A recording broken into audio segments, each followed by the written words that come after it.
Semoga Tuhan memberi kita damai. Pace Ebene.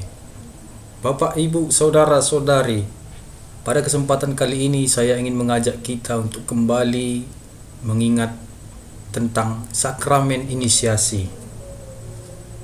Sebelumnya, perlu kita ketahui bahwa sakramen sendiri tidak akan kita temukan dalam kitab suci. Maka jangan cari di kitab suci tentang sakramen. Lalu apa dasar dari sakramen? Kita bisa mengingat, selain kitab suci, dasar iman kita adalah tradisi.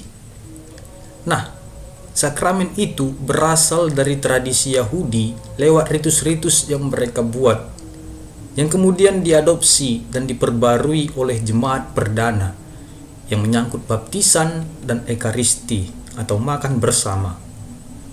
Nah, sakramen juga berasal dari Kristus sendiri, yang adalah tanda paling efektif dari Allah untuk manusia, untuk menyelamatkan manusia dan untuk memperkenalkan Allah. Kristus menjadi asal sakramen dan gereja sebagai tubuh mistik Kristus sebagai sakramen dasar.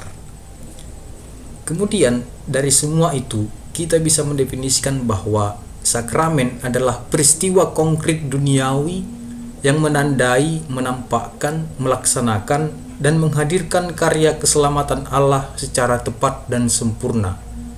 Sakramen menjadi tanda yang efektif bagi Allah untuk menyelamatkan manusia. Ada 7 sakramen: baptis, ekaristi, krisma, tobat, perminyakan orang sakit, imamat, dan perkawinan. Nah, dari 7 sakramen ini, ada 3 sakramen yang disebut dengan sakramen inisiasi. Apa itu? Sakramen baptis, ekaristi, dan krisma. Sebelumnya, apa itu sakramen inisiasi? Sakramen inisiasi adalah sakramen yang menjadi dasar bagi seluruh kehidupan Kristiani. Dengan sakramen-sakramen ini, seorang pribadi dimasukkan secara penuh dalam gereja dan sekali lagi menjadi dasar bagi kehidupan Kristiani. Sakramen inisiasi yang pertama adalah sakramen baptis.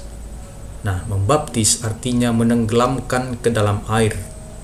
Seseorang yang dibaptis ditenggelamkan ke dalam kematian Kristus dan bangkit bersamanya sebagai ciptaan baru. Lalu kita bisa bertanya, apa syarat baptisan? Syarat baptisan adalah iman. Lalu yang berikut, apa daya atau efek dari sakramen baptis? Baptis adalah pintu masuk ke dalam gereja. Dalam sakramen baptis, Allah mengubah pribadi yang dibaptis dari dalam untuk menjadi manusia baru. Jadi, orang yang telah dibaptis dipersatukan dengan Allah, persatukan dengan Yesus Kristus dan gereja, serta dilahirkan kembali menjadi manusia baru. Nah, selain itu, konsekuensi dari baptis itu apa? Orang yang sudah dibaptis diutus untuk membawa cahaya Kristus kepada orang-orang yang belum mengenal terang Kristus. Jadi, bukan pertama-tama membaptis, melainkan dengan cara hidup sebagai orang Kristen yang kita tampakkan dalam hidup kita sehari-hari. Harapannya agar semua orang yang belum mengenal Kristus, belum mengenal terang Kristus, dengan melihat cara hidup kita, dapat ikut juga dengan cara hidup kita dan mengenal terang Kristus. Kemudian, apa yang digunakan dalam sakramen baptis? Apa yang digunakan untuk membaptis? Materi yang digunakan adalah air. Lalu formanya adalah, aku membaptis engkau dalam nama Bapa, Putra, dan Roh Kudus.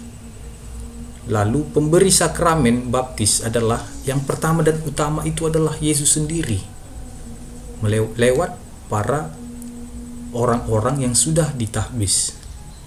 Itu pemberi utama dan pertama. Lalu pemberi biasa adalah uskup dan imam. Pemberi luar biasa adalah diakon. Pemberi lain dalam keadaan darurat adalah orang yang telah dibaptis. Maksudnya di sini adalah, jika ada seseorang yang ingin dibaptis, tapi dia sedang sekarat atau dalam keadaan maut, begitulah, seseorang yang sudah dibaptis, yang ada bersama dengan dia waktu itu, bisa juga membaptis. dengan syarat bahwa setelah dia melakukan hal itu, dia melapor kepada pastor paroki dan pastor paroki akan mengurusnya. Lalu siapa yang bisa menerima baptisan?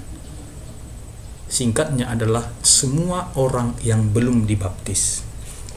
Baik, demikian Bapak Ibu, saudara-saudari yang baik, yang bisa saya sampaikan tentang sakramen baptis.